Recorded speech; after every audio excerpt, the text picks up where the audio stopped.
Hello YouTube and welcome to another how-to video with me over the line. At the moment we are in GTR3, the Nissan Nismo or Godzilla car at the legendary Bathurst circuit. We're going to be trying to simulate the Liquid Moly 12 hours of Bathurst in the 75-minute version, a bit crammed down, but we're going to be doing this along with WTCC, the 2013 cars around this circuit come the 30th of April at Checker Flag Endurance Group.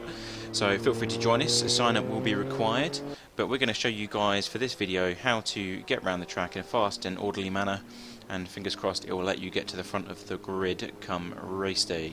So changing into the cockpit view, we are going to be presented with turn 1 of the Bathurst circuit.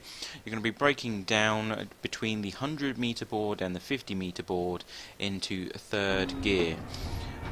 Obviously depending on, we're taking the GTR around at the moment, so just bear in mind that they do differ in terms of braking and accelerating performance, but hug that inside line and accelerate outwards using all of the track. The curbing is quite forgiving on the outside of the circuit, but we didn't need it on this particular corner for the Nissan. And then you're presented with the uphill straight, this long, well, it's never ending by the looks of it. A lot of overtaking opportunities are going to be presented here, so use them wisely if they do come along. And then you're going to have a heavy braking zone, which is just before, when I say literally just before, like here, the 100 meter board is your braking reference point to the left hand side of your car. You're going to be at full speed here in 6th gear depending on your setup, and you're going to be braking down into third and waiting for that late turning point. So Nissan's braking down into 4th, there it goes, 3rd gear, and now you can begin to turn in. Use the curbing as your reference point as to when to turn in. You want to hug that inside line, and now you can accelerate when about halfway past, just when you can start to see the end of the curbing emerge over here. This is basically your acceleration point, and you can just see there on the other side of the track, this is where the curbing has started. So that's what you're aiming for on the exit.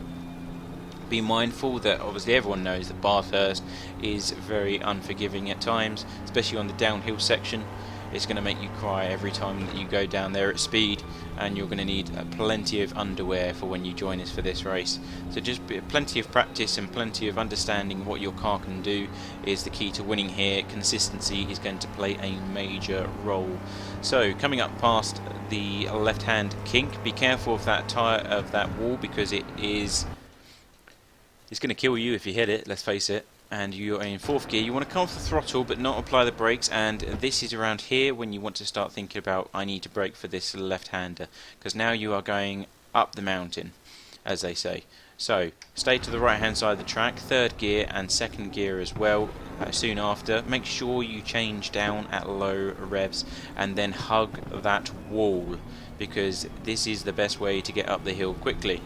We actually did tap it very slightly there, but it didn't affect your time, so you want to just hug it as much as you can. You can see how close we are to this wall, and you want to start accelerating around now, just gently, not full throttle but gently, because it is low traction. As you can see, that we're already counter steering even now. And 3rd gear up for this right hand kink. Again, you may want to just come off the throttle a tiny bit, just so the wheels can catch that bit of traction that it needs, and that will gain you quite a bit of time if you just let it do that, as opposed to going full throttle. Go over to the left hand side of the track now, and you're going to be going up the hill again at the right hand corner. Come off the throttle, no braking is required, and you just want to maintain that speed, hug the inside line, and then accelerate once you're past that apex and stick to the left hand side. Very easy to overdrive it here, so just be mindful. Plenty of practice on that corner if you can before joining the race, and you'll be fine for the next 75 minutes. You can stick to the left hand side now, stick to that right hand line, and just let the car drop down the hill. Maintain that momentum as much as you can. When you get to around here at the bottom of the hill is when you want to just come off the throttle, no braking required again, hence why it's so scary, and just wait for that turn-in to be generated from the speed, and that's around here. You're in line with the curbing on the left hand side, and you can start to reapply that throttle. And we actually went down into 4th, that's fine, it's a good indicator of speed, but we instantly changed back up to 5th again, so it was just an indicator. And then hug the right hand side of the track once you're up the hill. This one is the scariest out of the lot, I think, because it's got a gravel trap on the right hand side. You'll want to come off the throttle, no braking again. Bathurst's very good at that. No braking required. This is when you want to start coming off the throttle.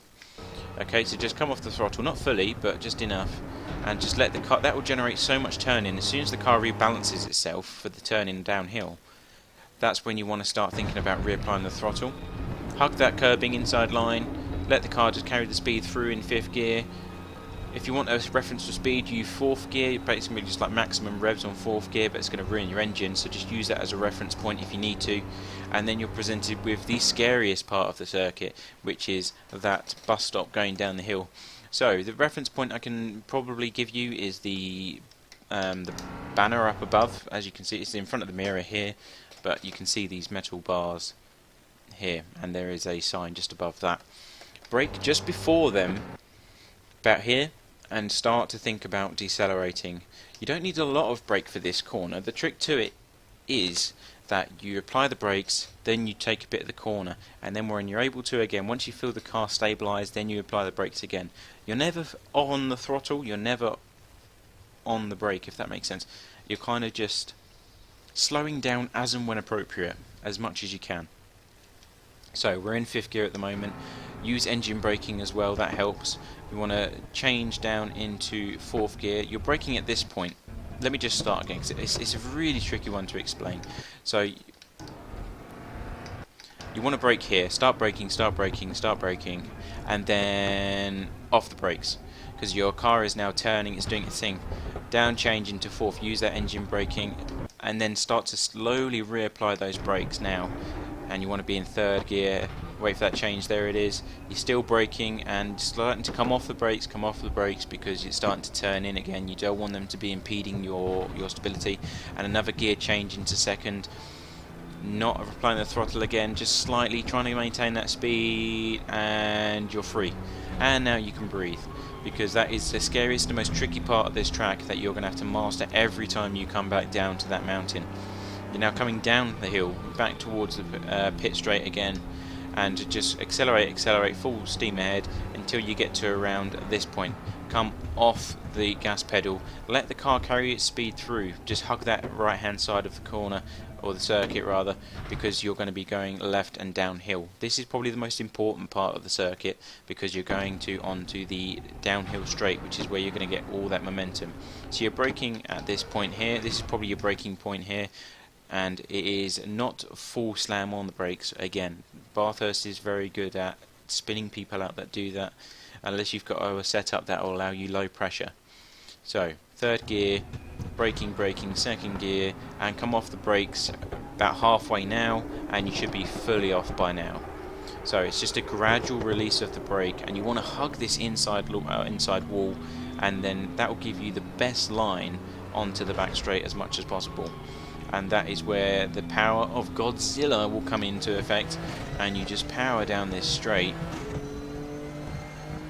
And this is where, again, a lot of overtaking manoeuvres are going to happen, especially with people struggling to get the downhill section correct every time. So this is going to be a prime opportunity to use the slipstream and overtake into the next set of corners. Hit that right kink apex, which is not really self-explanatory, and you want to start braking at just after the 150 meter board, depending on what car you've got again. So braking down now, heavy on the brakes, really need to slam them on, because this is going to be a prime overtaking manoeuvre. If you have a braking advantage here, it's going to be good for you. It's going to be 3rd gear corner, hit that apex, you can be fairly aggressive on that curbing, and then start to accelerate as soon as you've gone past it, and hug the right hand side of the circuit and just follow it around. If you're doing it right, the speed should carry you onto the outside of the circuit before you get to the arm or bridge, and there you have it. Last corner now comes up into effect, just past the 100 meter, between 100 meters and 50 meters is your braking point. It's going to be similar to the first corner. You want to brake from 5th down into 3rd. Braking heavily, off the brakes by now, you shouldn't be braking anymore, let the car do its own thing. Hit that apex, the curbing again quite forgiving, and then accelerate as soon as you're past it, but gently. Again, reapply that throttle ever so slightly, and that is a full lap of Bathurst in GTR3. We're going to go at full speed now, so you guys get an idea of what it's going to look like and what it's going to feel like. So here we go.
Okay, so that is a full lap of GTR3 at Bathurst. The time is at the start of the video if you do need it, if you missed it, but that will hopefully get you guys closer to the front of the grid, and we can have some nice close racing come the 30th of April when we take this car, along with World Touring Cars 2013s that is, around this track for some good old fun and carnage. So stay tuned if you want to see what the World Touring Car Championship vehicle is doing in terms of lap times and what you need to do. It is slightly different compared to the GTR3 in terms of its braking and turning points. Most of the cars are going to be front wheel drive, which is going to add a whole new aspect to it, but they are by no means boring to drive.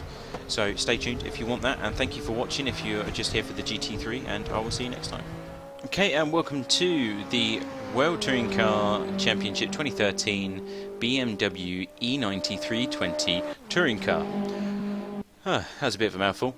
What better way to start do the how-to video with the liquid moly paint schemed BMW number 7 car, which I'll be driving for the 75 minutes of Bathurst, because this thing is so pretty to go around the track. But anyway, back to what we're here for. We're going to be going around the track at Bathurst and showing you guys where you need to do your turn-ins and your braking points. There's not actually a gyro type view, so we're just going to have to suffer the cockpit view for now, which is, I guess, for some of you better, but I personally don't like it. But anyway, onto the how-to video itself with the touring cars. Bearing in mind that the other vehicles are going to be doing front-wheel drive. The BMW is the slowest out of all the touring cars, but I just couldn't resist this paint scheme. So, turn 1 for Bathurst in the 2013 touring cars. You're going to be braking down between the 100 metre board and the 50 metre board. Actually, tell a lie, it's going to be here. So just before the 50 metre board. Sorry, I do apologise. It's not a good start. You're going to be braking from 5th gear down into 3rd or 2nd, depending what your car's going to be, and waiting for that apex to turn. Obviously, you're not going to have anywhere near the speed that the GT3 cars are going to have, so therefore you can afford to brake quite late into these corners. And it's going to be 2nd gear coming out with the BMW, and just hit that apex and then use all of the track as much as you can up the hill to the main sequence of corners that are going to make you shit yourself. So the BMW is probably my favourite out of the 2013 choices to have. It's rear-wheel drive compared to the rest of them, but again, as I said, it is the slowest out of the lot. So pick your poison well. Coming up to the next corner now, you're going to be braking just after the 100 meter board, which is here. Another reference point for you to use is the tarmac on the right hand side, or the left hand side, sorry. You see that gate there on the left? It just cuts to grass here. This is your braking point if you want an exact, and you're going to be braking down into third gear. Stay on the left hand side of the track for the time being though, heavy braking down into third. Come off the brakes around now, just let the car flow and decelerate. And there you have it. Stick to that inside line and start to accelerate out now. You should be pretty much in fourth gear by the time you reach the exit. You can tell you've done a good job because the curbing's just about to run out. And corner exit, fourth gear, there it is. Now accelerating full speed up to the next corner, still going up the mountain. You can pretty much full throttle through here, but immediately straight afterwards go onto the brakes, which is here. Down into second gear you're going to want to go and just wait for that opportune amount of turning. Hug that wall the same as the GT3 cars do, because it is vital to get an early acceleration out of the corner, which is now, and want to go up into an early third to get that extra bit of traction down for your vehicle. And then stick to the right hand side of the track and get ready for the fast right hander uphill. Go into fourth gear.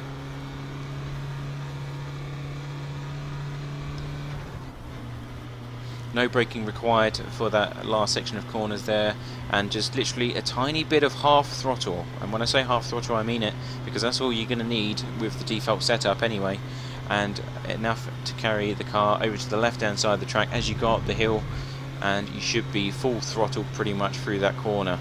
I'm sure with a bit of setup work you would be able to achieve full throttle through that corner, but for the default at least you've just got to come off for that split second. Full throttle as you go down the hill, no braking or lift off required for this part, and it is pretty much full speed through the next corner as well. There's a tiny bit off throttle, there we go, there it is, and then instantly back on again. There we go. And that's all you need to do for that corner in terms of speed. I'm sure if you did the line a bit differently to what I've just done, you could probably get away with a lot more full throttle than what I just did. And again, as soon as you're at the top of the hill, slight bit of off throttle, and then back on again.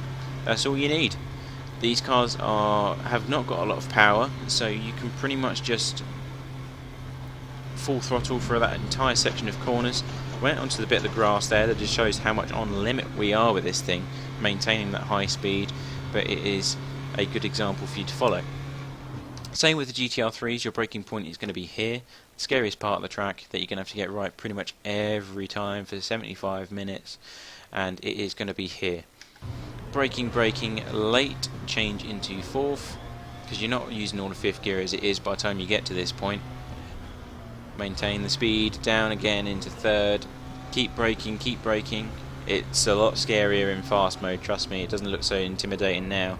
And just make sure that you're hugging this inside line. We go fairly wide, just goes to show how much of trouble this car is going to give you here. Down into second, you're still slowing down at this point, still slowing down but not braking really, unless you really have to. And then accelerate out. The car bounces a hell of a lot on the exit here. That's probably because we're carrying so much speed that the car's not used to it, and obviously it's going downhill and left. So the tyres are going to basically pinch the road surface and cause a bounce. So just, you might want to set up, alter that out of the setup if you can. Again, off the throttle, tiny bit of braking, just hug that inside line if you can, just maintain that speed though, you're not slowing down fully yet, you just need to get around the corner. Stay on the right hand side of the circuit, third gear, now you're braking, second gear, and now slowly come off the brakes to allow that car to turn in.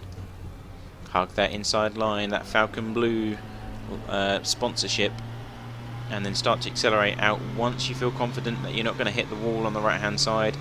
Really going for it there, really close to the wall, and you're now going back down the mountain towards pit straight once again. This is where the GTR3 cars are all going to go flying past you at God knows what speed, but these cars are not slouches, they're just a bit slow in the corners.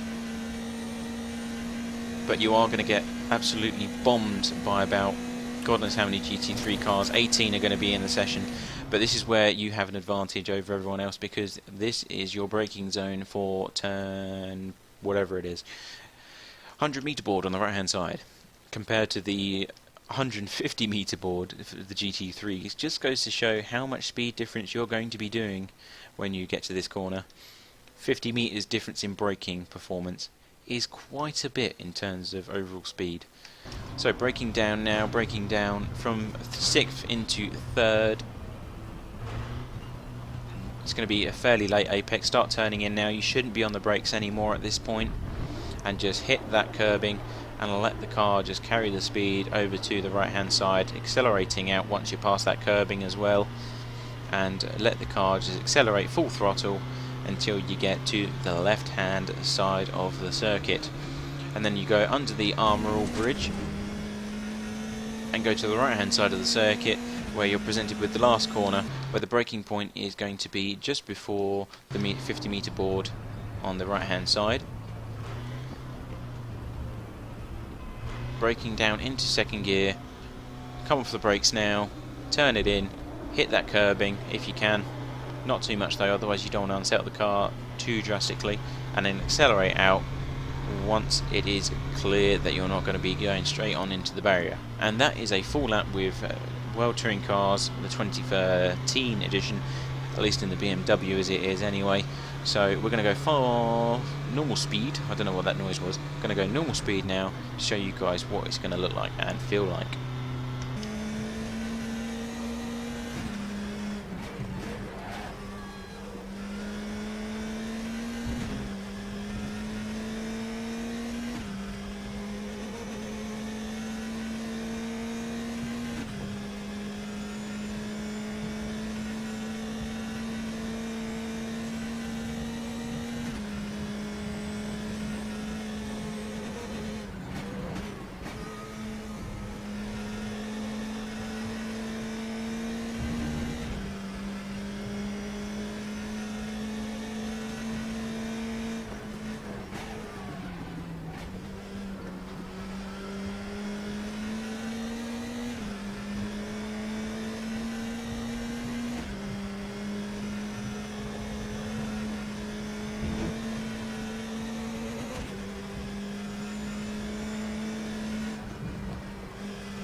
Okay, so that is a full lap in World Touring Cars at Bathurst for you, along with the GTR3. So thank you guys for watching. Fingers crossed I can see you on track for when we take these two cars around to Bathurst for our 75-minute race on the 30th of April 2017. It's going to be a hell of a lot of fun, so don't miss out and sign up to the page, which will be on the Steam forums or the Raceroom forums itself. So you can find both links in the description for you. Don't forget to like and subscribe if it did help you and you like these kind of videos. It really helps my channel out. And thank you for watching, and I will see you next time. The lights will go to green. We're racing. Take a big, deep breath. Are they all going to get through safely?